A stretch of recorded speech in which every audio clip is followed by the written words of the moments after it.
All right, Shalom. It's your brother Kushab coming at you another live lesson. Well, a quick lesson.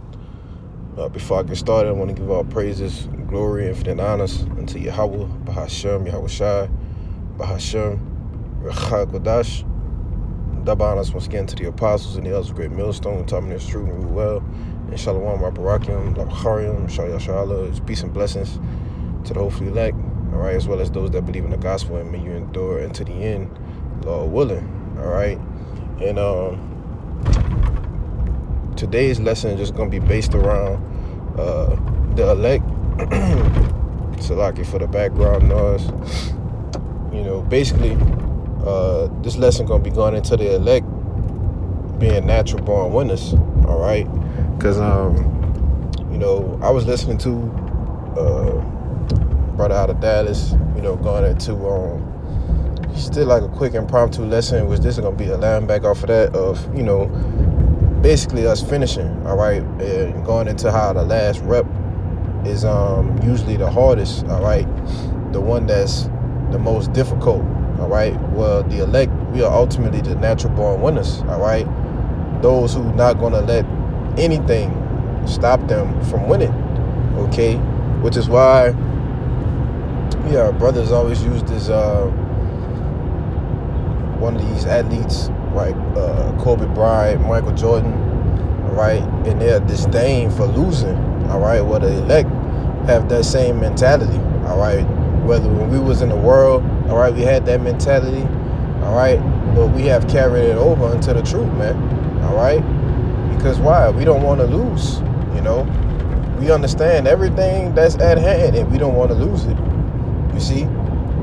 So much to the point to where we rather forsake everything that we have now in order to what? Keep or continue to gain Yahweh Shai.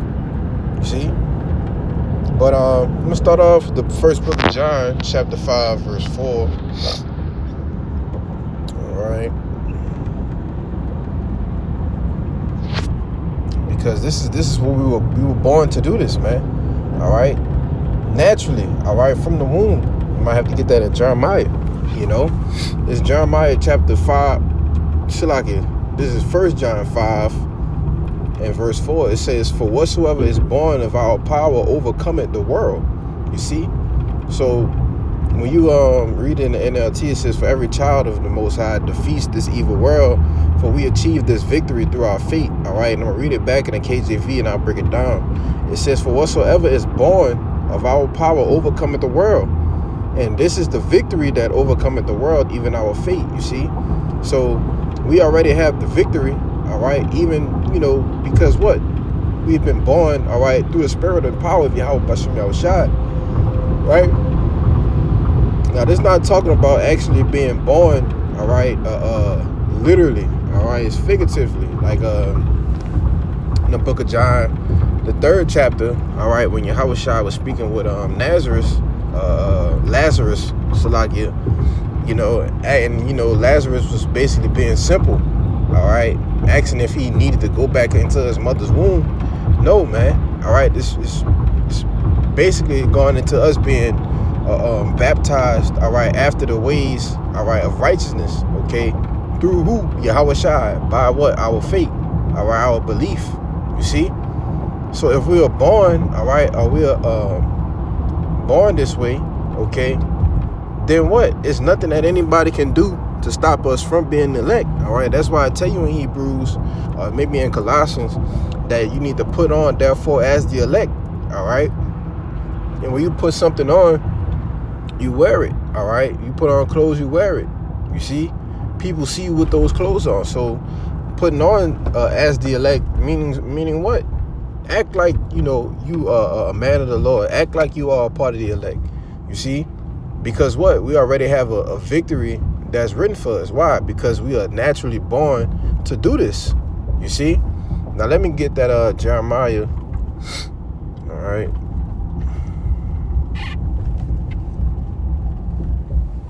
It's Jeremiah chapter 1, verse 5. It says, "Before I formed thee in the belly, I knew thee. And before thou..." Excuse me.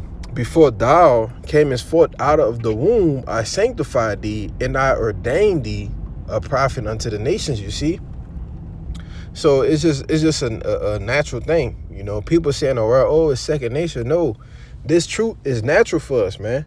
All right. After a point in time, you know, when you become born of the Spirit and power, Yahweh Shem Yahushai, the truth becomes natural. All right, and the things of the world becomes so-called second nature.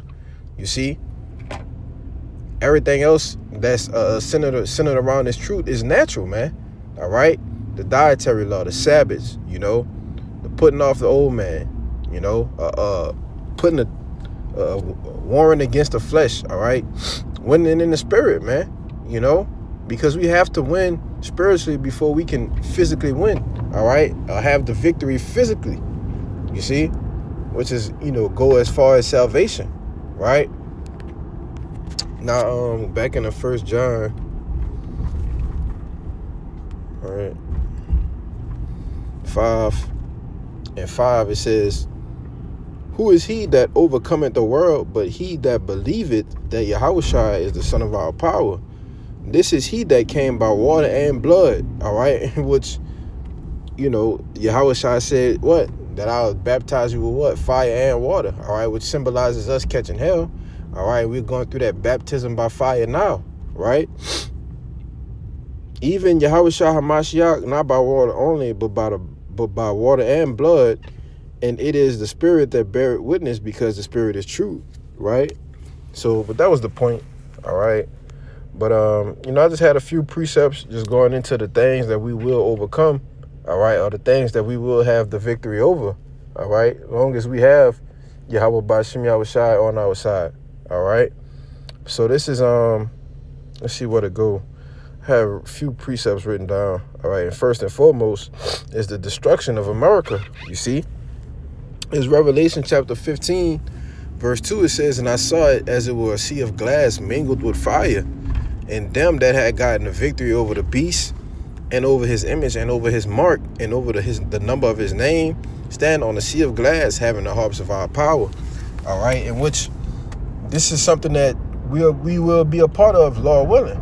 All right, having that victory, all right, over Esau Edom and his whole system. All right, the MOTB and the things that he's getting ready to push forward here very soon on the planet Earth. All right, which is the RFID micro C-HIP. Okay, but ultimately, right, when you read the first verse, it says, "And I saw another sign in heaven, great and marvelous, the 7 angels having the 7 last plagues, for them," excuse me, "for them is filled up the wrath of our power." All right, and which represents the nuclear destruction. You see, 7 goes into what? Completion, man. All right, and us standing on that sea of glass is, you know, us being in, you know, envisioning yourself being in a massive fathership, all right, and looking down from the bottom of the cherries and see America on fire, all right? That's why scripture said, "Was the Lord angry with the rivers?" All right, because we're going to actually witness the destruction of his place while we're rejoicing, all right, for having, you know, for enduring and having this victory over this beast, man. All right, and the things that he would try to do to us as well, you know. So this is Revelation, the 3rd chapter. All right, because Yahushua said this, you know. Revelation chapter 3:10, it says, "Because thou hast kept the word of my patience, I will also keep thee from the hour of temptation." So Lord will, you know, we continue in the faith, the Lord gonna continue to keep us from what? Evil, man. All right, and ultimately from this our fine hour, right? Like Yahushua had his hour, you know, where he went through his mortal moment, all right? But he did what? He girded up his loins and finished the mission, you see? Likewise, we're going to have to do the same thing. It says, "I will also keep thee from the hour of temptation, which shall come upon all the world to try them that dwell upon the earth," right?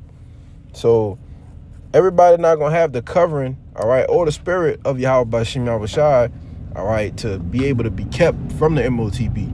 You see, because Jake could say that right now, "Oh, I ain't taking the MOTB." But if the Lord don't have the spirit on you, right, to not receive it, then you gonna take it, man, you know?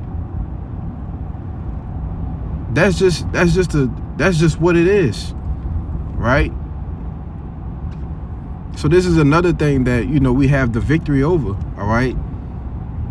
We have the victory over the MOTB, all right, which is one of the biggest things, you know, because ultimately that's, you know, you denying yourself completely, right? Being cut off from the water, food, right? Raiment, you know, everything, you see? But let's move on. You know, I didn't want this to be too long. All right. This is well, that's pretty much it, you know. The MOTB, all right, the destruction, and last but not least, persecution. All right. These are things that we have naturally gonna do or have to go through, but we're gonna win. All right, we're gonna conquer this. All right, and I end this out in the book of Romans, the 8th chapter. All right, the second Esdras, chapter 16, verse 74. Well, I'll start at the top. Well, I'll start at 70. All right, it says, "For there shall be in every place and in the next cities a great insurrection upon those that fear the Lord." You see, insurrection is a what? A rising up against. Okay. Upon who? The people who fear Yahweh Ba'ashem Yahushua. All right, because they're going to make their accusations. They're going to tie us into, you know, some kind of T attack. You know, some whatever. They're going to blame us. All right, for everything here in America going wrong. All right, in which we have, you know, been a big part, starting with Elder Apostles on down, all right, to this place going down the drain, all right? But we haven't done anything physically. All we did was prophesy and do what the Lord told us to do, you see? So they're going to make an accusation just because of that, you know? But it says, verse 71, "They shall be like madmen, sparing none, but still spoiling and destroying those that fear the Lord," you see? So they're still going to, you know, seek to touch the prophets, all right, the believers, you see? "For they shall waste and take away their goods and cast them out of their houses," right? But verse 73 says what? "Then shall they be known who are my chosen, and they shall be tried as gold in the fire. Hear, O ye my beloved, said the Lord, behold, the days of trouble are at hand, but I will deliver you from the same." You see? So the Lord said the days of trouble at hand, right? Madmen sparing none, spoiling and destroying those that fear Yahweh Ba'ashem Yahushua, right? But what? The Lord said he going to deliver us from the same, man. So what? We already got the victory over that, right? Just naturally, you know, we're not going to let these things knock us off our pivot, all right, or persuade us off of our fate, man. You see why? Because we have that winning mentality, all right? Like I said, carry over from the world, you know, like the elder always say, down here, you know, most of the men that's in this truth, majority of the men that's in this truth was one of the best at what they was doing in the world, you know, in whatever field you was in, you know, don't matter. You were the best at it, right? The elect, the 144,000, all right, have the greatest minds on the planet Earth. And as I'm saying this, it's 144, man. You see that? So that's how you know the Spirit of the Lord is real, you see? But finish this out, verse 75. "Be ye not afraid, neither doubt, for Yahweh Ba'ashem Yahushua is your God." All right, and the Lord is going to be the one who guides us and keep us through these turbulent times, man. All right? Why? Because he know these are the ones, these are the spirits that's not going to lose faith, you know? But we ended off in the book of Romans, all right? Oh, another one, quick one, real quick. This is John 17.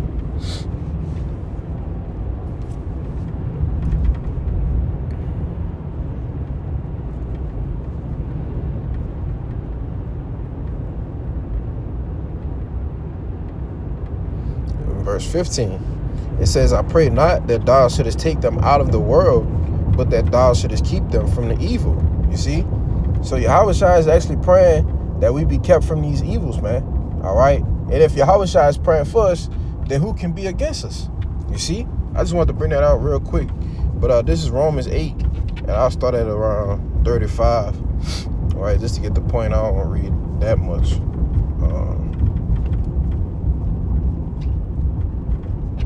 I get 37 and 38.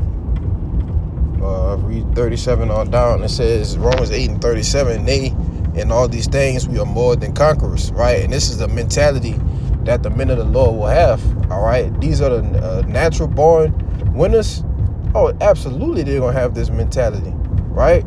Why? Because we are more than conquerors, man. You see, through Him that loved us, through who? Yahweh Shai. You see, the same man that's praying for us that we be kept from the evil, right? Through Him, we are more than conquerors, man. You know, verse 38. For I am persuaded that neither death nor life, nor angels, nor principalities, nor powers, nor things present, nor things to come. So the things we're going through now, right, or the things that's going to come up and we have to go through it, they're still not going to stop us, all right, from what we truly believe in, man. You see, it says, verse 39, nor depth, nor height, nor depth, nor any other creature shall be able to separate us from the love of our power, which is in our Mashiach Yahweh Shai, our Lord. You see, and that's going to be the mentality, all right, of a natural born winner. All right, in the sports world, they like to say, they like to mention, oh, he got that killer in him. You know, when it gets to crunch time, that's when he tighten everything up. You know, that's when he on the best of his game. Well, just like the brother said in his lesson, you know, that last rep, we just pushing through it. You see, and we not gonna give up until the job get finished, man. So with that, you know, Lord willing, this lesson was edifying. Until the next time, I say shalom.